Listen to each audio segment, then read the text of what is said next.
అనగనగా ఒక చిన్న విత్తనం. అది వేసవిలో ఒక ఎండిన పొలంలో పడింది. చుట్టూ ఉన్న గడ్డి మొక్కలు దాన్ని చూసి నవ్వుతూ, నీవెందుకు ఇక్కడ పడ్డావు? ఇక్కడ నీకు నీరు దొరకదు, నువ్వు పెరగలేవు అన్నాయి. కాని ఆ విత్తనం నిరాశపడలేదు. అది వాటి మాటలను పట్టించుకోకుండా తాను పెరగగలనని నమ్మింది.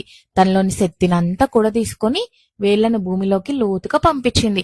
1 అంగుళం 2 అంగుళాలు అలా ముందుకు పోతూనే ఉంది. కొన్ని వారాల తర్వాత చినుకులు పడ్డాయి. పడిన ఆ చినుకులు భూమిలోని ఆ మొలక వేళ్లను తాకాయి. అది ఒక్కసారిగా సంతోషంతో పొంగిపోయింది. ఆ ఎండిన పొలంలో కూడా అది ఒక పచ్చని మొక్కగా పెరిగింది, చిగురించింది. ఆశ్చర్యంగా చినుకులు తక్కువగా పడటంతో పైన ఉన్న గడ్డి మొక్కలన్నీ ఎండిపోయాయి. కాని ఆ చిన్న మొలక మాత్రం తన లోతైన వేళ్ల కారణంగా భూమిలోని తేమను పీల్చుకొని పెద్దగా పెరిగి అందమైన పూలు పూసింది.